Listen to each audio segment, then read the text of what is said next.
Amis... Oh, il y a un problème. Amis astronomes, bonjour. Je suis Frédéric Bertoni et bienvenue sur la chaîne Fred l'Astronome. Aujourd'hui, on va parler de l'Europe qui fait son retour sur Mars. La mission ExoMars 2016. Alors, la mission ExoMars, elle est donc dirigée par l'ESA. Donc, vous avez compris, l'ESA, c'est l'Agence spatiale européenne. Et par les Russes. Voilà, donc on a demandé un petit coup de main aux Russes pour participer à cette mission. Qui est une mission en deux parties et sur une durée qui va être assez longue quand même. Donc voilà. Donc en fait, ExoMars, qu'est-ce que c'est? La mission ExoMars, en fait, c'est en finale, ça va être d'envoyer un robot, un peu comme celui de Curiosity, un peu comme celui des Américains, Curiosity, qui va faire à peu près la même taille. Il va faire le poids à peu près d'une Twingo, à peu près 900 kg à 1 tonne, hein, et à peu près la taille d'une Smart. Un peu plus petit, mais vous enlevez une partie du toit et vous avez la taille d'une Smart. Voilà. Donc avec pareil une caméra montée sur un bras, tout ça, mais ça va être pour l'horizon 2020 à peu près. Si tout marche bien, ces temps-ci, avec TGO. Donc TGO c'est quoi? C'est Trace Gas Orbiter. Et une petite sonde qui va aller se poser sur la surface de Mars. Donc un atterrisseur qui s'appelle Charapelli. Alors, la fonction de TGO, c'est, comme vous l'aurez compris, quand je le dis en anglais, Trace Gas Orbiter.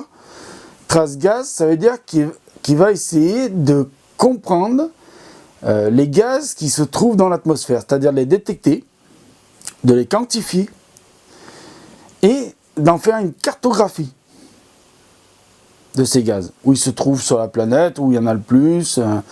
Et il va s'intéresser particulièrement au méthane. Et pourquoi au méthane? Parce que, en réalité, vous le savez, nous sommes malgré ça que nous sommes des êtres humains et que nous avons une conscience de nous-mêmes et une conscience de où nous vivons, nous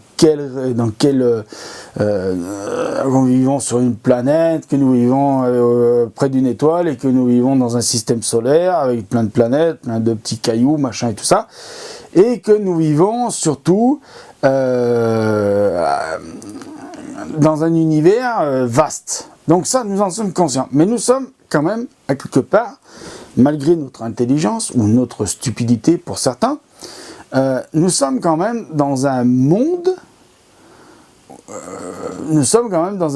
Où nous la vie, c'est de la vie animale. Nous sommes des animaux, nous, si les êtres humains. Donc, quand nous mangeons, nous avons la digestion qui se fait, et la digestion provoque des gaz. Et ces gaz, nous les rejetons. Oui. Quand on pète, je vais être un petit peu rigolo pendant quelques secondes, mais quand on pète, et tout le monde pète, même les petites princesses qui disent que moi elles pètent pas, mais bon elles pètent quand même, nous rejetons ce qu'on appelle du méthane. Donc c'est la preuve de notre existence de vie sur cette planète, la planète Terre. Admettons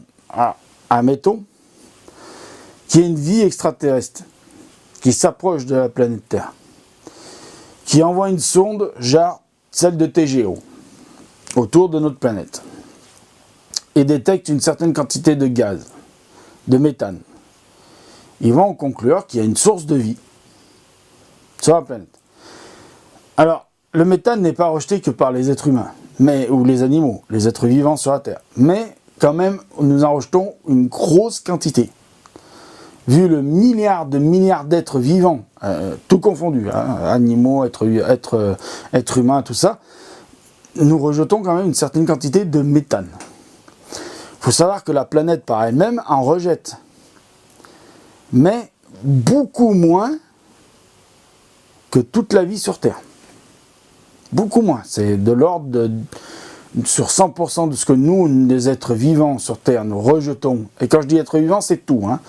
les hommes, les animaux, les bactéries, les microbes, les virus, les arbres, les plantes, tout, quoi. La faune, la flore, tout. Nous en rejetons sur ce 100%, la planète Terre en rejette que 10%. Donc, Mars, normalement, vu sa taille, vu les terres qu'il y a, vu la surface terrestre qu'il y a sur Mars, ils ont estimé que ça devrait à peu près, alors j'ai pas les estimations là, mais les chiffres là, mais il y a une certaine estimation qui a été faite de rejet de méthane naturel par la planète elle-même. Donc si TGO détecte un peu plus de gaz qu'il n'en faudrait, ça veut dire que ce gaz, ce méthane a été rejeté par quelque chose qui vit sur la planète. Si la quantité est égale à ce que les chercheurs ont estimé que la planète devait rejeter, ça veut dire qu'il n'y a plus aucune trace de vie sur la planète Terre, sur la planète Mars. Ça veut dire que, ça ne veut pas dire qu'on ne trouvera pas des traces de fossiles d'un ancien passé vivant de la planète Mars. Ça veut simplement dire qu'au jour d'aujourd'hui, nous ne trouverons pas un petit microbe, bactérie ou une petite algue vivante sur Mars, s'il n'y a pas une certaine quantité en plus de ce qui a été calculé par les scientifiques. Donc, voilà à quoi TGO va servir aussi. Mais il va servir aussi à faire une cartographie plus précise de la planète Mars. Pourquoi?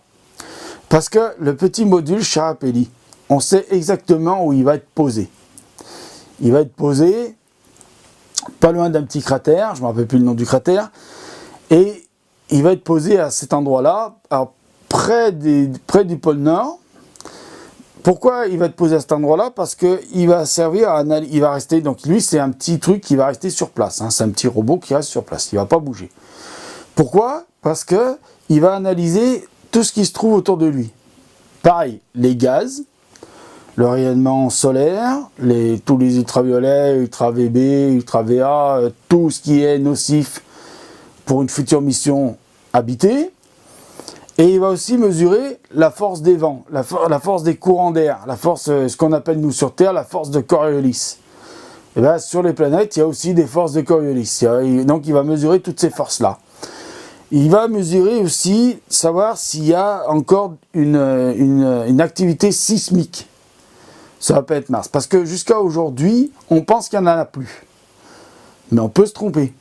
Donc on a envoyé des sismomètres avec Charapelli, beaucoup plus précis. Donc on va, tout va être mesuré là-dessus.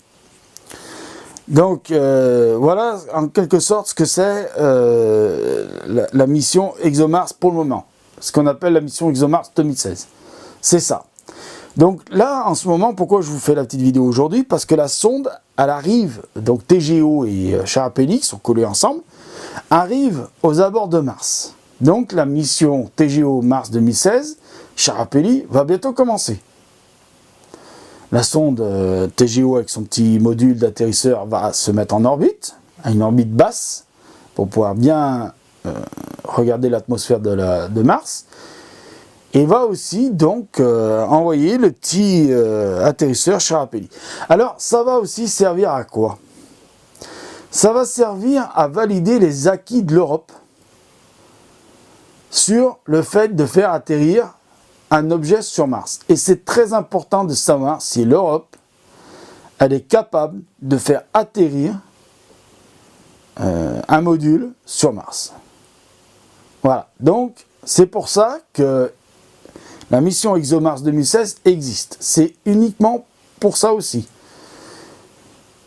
Pour avoir des données les plus précises sur Mars, pour avoir une cartographie plus précise sur Mars, et pour savoir si l'Europe, avec les Russes, puisque les Russes participent, l'agence européenne space russe existe, participe à la mission, à la hauteur de la moitié de la mission, bien sûr, il ne faut pas leur enlever ça aux Russes, hein, malgré tout ce qui se passe en ce moment dans le monde politique et guerre, machin, tout ça, bon, c'est pas grave. Les scientifiques russes, ils sont pour rien pour ces histoires de machin. Mais voilà, donc il faut savoir que les Russes participent, les scientifiques russes participent à la mission ExoMars. à la hauteur de la moitié de la mission. Donc ça, il faut leur donner la reconnaissance et il faut les en remercier. Mais il faut quand même savoir que tout ça va servir à savoir si on peut se passer des Américains pour mener une mission d'exploration sur Mars. Avec un petit robot comme celui de Pandemity, qui va s'appeler d'ailleurs ExoMars 2020, je crois. C'est ça. Non, Mars Express... Non, attendez, je vous dis une connerie. Je revérifie mes données. Excusez-moi, hein, je suis pas bien réveillé. C'est ça, c'est ExoMars 2020 qui débutera dans 4 ans. Donc ce sera l'émission 2020. Voilà.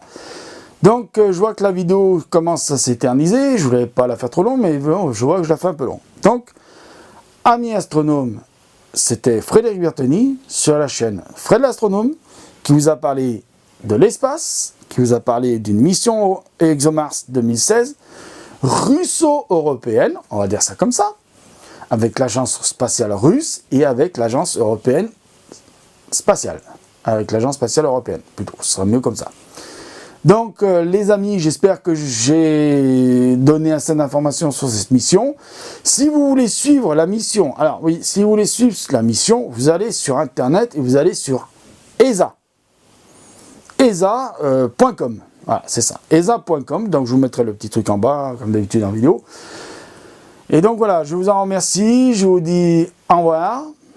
Merci de m'avoir écouté, merci d'être 41, alors 41 abonnés, donc il y en a un qui est parti, tant pis, c'est pas grave, ça peut arriver, hein. Peut-être qu'au moment où...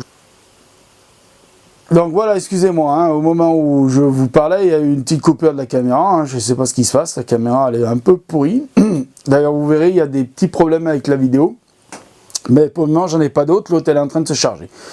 Donc voilà, amis astronomes, je ne vais pas faire plus long, je vais vous laisser. Je vais vous dire au revoir, mettez l'œil à l'oculaire, mettez des petits pouces en l'air, mettez des petits pouces en bas, mettez les commentaires. Je vous adore, et peut-être qu'au moment où je mettrai la vidéo, on sera plus que 40, ou 39, ou 38, j'en sais rien. Mais bon, on était 42, on n'est plus que 41. Mais je remercie quand même les 41 à être fidèles à ma chaîne, et j'espère que ça vous continuerait à vous plaire sur ma chaîne. Voilà. Donc je vous dis ciao, mettez l'œil à l'oculaire parce qu'il y a plein de choses à voir. Salut!